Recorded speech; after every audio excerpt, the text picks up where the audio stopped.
Acheter la chute, c'est le moment. Et oui, dans cette vidéo, je vais t'expliquer quand est-ce qu'il faut acheter la chute, quand est-ce qu'il faut acheter la correction, le crash. Bref, je vais t'expliquer dans cette vidéo comment acheter la chute, comment la détecter, comment savoir quand est-ce que c'est la fin. Et je vais te parler d'indicateurs, je vais te parler d'analyse technique qui te permettront d'acheter au plus bas. Bref, je vais tout expliquer pour acheter de la crypto en solde. Allez, c'est parti, go!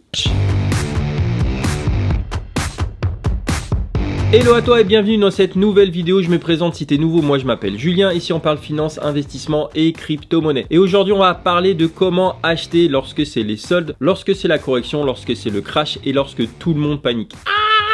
Bref, moi c'est le meilleur moment où j'achète et donc je vais te parler de la différence entre correction et crash. Quels sont les indicateurs techniques qui nous disent qu'on a la fin de la correction, à la fin du crash, à quel moment acheter, comment acheter, pourquoi. Bref, on va voir tout ça dans cette vidéo. Et je te rappelle, comme à chaque vidéo, tu as un petit chapitrage juste en bas si tu veux sauter de section. Après, le mieux c'est de regarder tout le long de la vidéo pour avoir toutes les informations. Et je te rappelle, comme dans chaque vidéo, je suis aucunement conseiller financier, je suis juste un mec lambda qui te parle finance, investissement, comment moi j'investis, quelle est mon expérience dans le milieu. Bref, fais tes propres recherches et prends ces vidéos simplement pour du divertissement. Et donc faisons la différence entre un range, une correction et un crash. Quelles sont la différence entre les trois? Et qu'est-ce qu'un range? Et un range, c'est tout simplement lorsqu'on connaît une montée d'à peu près 2-3%, une descente de 2-3%, bref, on tape les résistances et on tape les supports en attendant la prochaine tendance à la hausse ou à la baisse. Et si tu viens du marché traditionnel, du marché boursier, tu n'es peut-être pas habitué à ce genre de volatilité et à ce genre de fluctuation,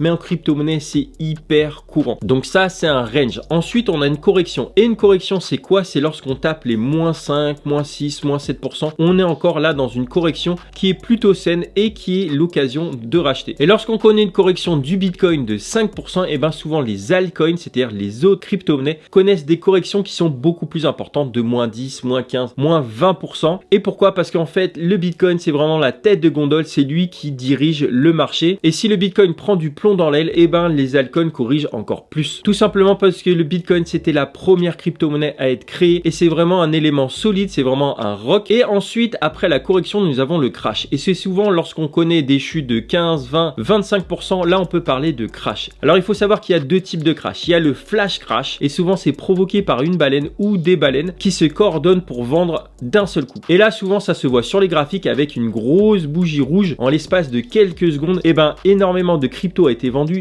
d'un seul coup. Et le deuxième crash, c'est un crash qui est progressif et ça souvent c'est provoqué par différents facteurs. Et souvent on va se rattacher à une raison, à une news.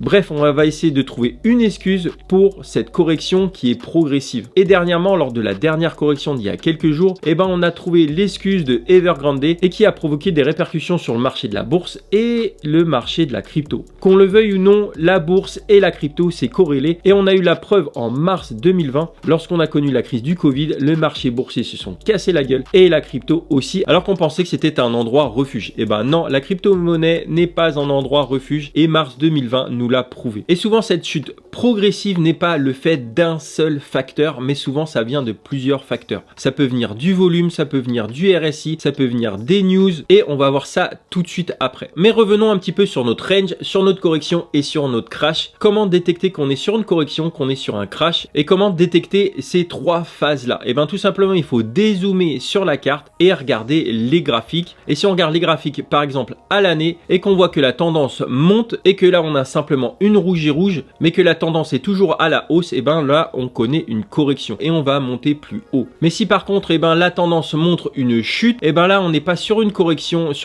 saine, on est sur un crash et cela montre peut-être qu'on est sur une tendance baissière, donc sur un bear market. Donc voilà, le plus important c'est vraiment de dézoomer la carte et pas de regarder au quotidien et de voir si on est sur une simple correction et on va remonter plus haut ou si on est sur un crash et on va aller beaucoup plus bas. Et souvent on va l'assimiler à une nouvelle, on va l'assimiler à une raison, mais souvent il n'y a pas une raison mais c'est un cocktail de différents facteurs. Et là si on regarde ces derniers temps, et ben on avait une perte de volume, on avait une perte d'intérêt et donc c'était tout à fait normal de connaître une correction. Donc par exemple la correction qu'on a connue il y a quelques jours, c'est pas seulement Evergrande mais c'est également dû à une baisse de volume, à un RSI RSI qui était beaucoup trop haut. Je te rappelle qu'on est passé de 28 000 $ à 50 000 $ en l'espace de quelques semaines. Et donc là, on était en phase de surachat. Il y avait également le vendredi des 4 sorcières qui est passé par là. Et ajoute à cela une dose de mauvaises nouvelles. Et voilà, on connaît une correction. Et quel est l'impact d'une chute du Bitcoin sur toutes les autres crypto-monnaies? Et ben l'impact est encore plus fort sur les altcoins parce que le Bitcoin c'est vraiment la base et les altcoins tournent et gravitent autour du Bitcoin. Et souvent lorsque le Bitcoin chute, et ben toutes les autres crypto-monnaies chutent. Des fois on a des exceptions et c'est ultra rare, mais on voit des altcoins qui corrigent encore plus que le Bitcoin, mais ça se voit aussi sur la Bitcoin dominance. C'est la dominance du Bitcoin par rapport aux autres crypto-monnaies et en général lorsqu'on connaît une correction, et ben le Bitcoin corrige moins que les altcoins et donc la dominance du Bitcoin remonte légèrement. On le voit sur les graphiques et la bonne nouvelle en général c'est que lorsqu'on connaît un flash crash, et ben les altcoins chutent radicalement mais rebondissent encore plus haut que ce que rebondit lui le Bitcoin. Je sais pas si tu arrives à suivre. Et donc lorsque ça rebondit, et ben les altcoins rebondissent beaucoup plus que le Bitcoin. Maintenant qu'on a vu qu'est-ce qu'une correction, qu'est-ce qu'un crash, quelles sont les raisons de ces corrections, et ben maintenant on va parler de quand acheter. Car oui, quand c'est dans le rouge, c'est pas le moment de vendre, mais c'est le moment d'acheter. Et je vais te donner quelques tuyaux simples pour savoir quand est-ce qu'il faut acheter. Et tu dois te demander quand est-ce qu'il faut acheter, quand est-ce que moi j'achète. Et ben je vais te parler un petit peu plus technique. Tu sais que sur cette chaîne, et ben je suis là pour vulgariser la finance et l'investissement. Je parle pas du tout analyse technique. Et si tu veux que j'en parle plus, si que je te fasse une petite vidéo sur les techniques de base, n'hésite pas à lâcher en commentaire, je te ferai une vidéo un petit peu plus technique là-dessus. Et donc je vais te parler des meilleurs moments où acheter. Et ben lorsqu'on connaît une correction, et ben c'est de racheter au support. Et les supports c'est quoi? Et ben c'est tout simplement un endroit, une zone où avant c'était une résistance qui a été cassée à la hausse. Et lorsque cette résistance a été cassée, et ben cette résistance devient un support. Et ainsi de suite. Et lorsqu'on casse des supports, et ben faut voir le support juste en dessous. Ensuite, comme deuxième indicateur, nous avons le RSI qui est le Relative Strength Index. Mais qu'est-ce que cet indicateur, ce RSI? C'est tout simplement un indicateur de surachat ou de survente. Et lorsque le RSI est au plus haut, et ben là on est dans une phase de surachat et souvent c'est lorsqu'on est à plus de 70. Et lorsque le RSI chute, et ben là on est sur une survente. C'est-à-dire que les gens ils vendent et presque à perte. Et souvent le meilleur moment d'acheter c'est lorsque le RSI est en dessous de 30, 25, 20. Là c'est le meilleur des moments. Et ensuite nous avons le MACD qui est la moyenne mobile en divergence et en convergence. Et ça on le voit par exemple sur Binance, tu le vois tout en bas. Et lorsqu'on a un indicateur MACD dans le rouge et qui commence à repasser dans le vert, et ben c'est un bon indicateur de savoir quand acheter. Et le quatrième indicateur c'est de regarder les EMA, c'est les Exponential Moving Average ou en gros les moyennes mobiles exponentielles. Et ça te permet de détecter les zones de support et de savoir quand est-ce qu'il faut acheter. Donc il y a des points d'entrée, il y a des points de support. Et là je t'en parle vraiment de façon très succincte parce que c'est vraiment pas le but de la chaîne. Le but c'est vraiment de vulgariser la finance, l'investissement et de rendre tout le côté technique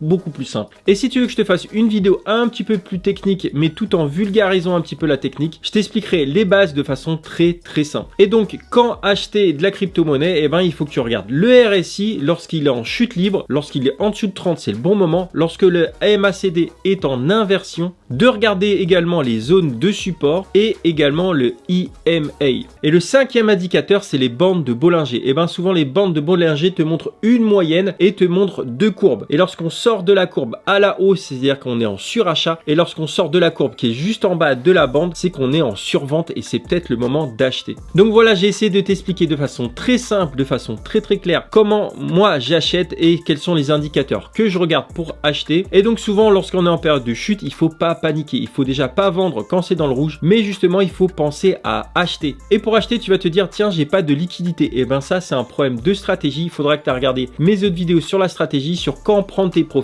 Et donc avoir des liquidités c'est hyper important pour réinvestir quand tout le monde panique, quand tout le monde vend. C'est là où on fait les soldes. Mais je sais que acheter lorsque c'est dans le rouge c'est difficile. On se dit tiens ça va aller beaucoup plus bas et je pourrais racheter beaucoup moins cher. Mais il n'y a jamais vraiment de bon moment pour acheter, ça il faut le savoir. Mais voilà, je voulais te montrer un petit peu les indicateurs que moi j'utilise pour acheter. En période de crash, et ben faut rester calme, faut attendre d'ici quelques jours, quelques semaines, ça sera complètement passé. Et il faut surtout faire les soldes et il faut en profiter. Car les bitcoins sont en solde et les altcoins sont encore plus en solde. Et lorsque rebond il y a, car après chaque chute, il y a toujours un rebond, et ben c'est sur les altcoins que je me fais le plus de profit. Donc à toi de faire ta stratégie. De toute façon, la meilleure stratégie c'est d'acheter, de tenir, et sur le long terme tu es toujours gagnant. Et ça c'est le cas sur la bourse et c'est le cas sur la crypto. Il faut faire tes recherches et chercher les crypto-monnaies avec le plus de fondamentaux, car ce sont elles qui connaîtront le moins de perturbations. Donc voilà, si cette vidéo t'a plu, t'a éduqué, t'a informé, surtout n'hésite pas à lâcher un gros like, ça aidera la chaîne, à t'abonner si c'est pas déjà fait,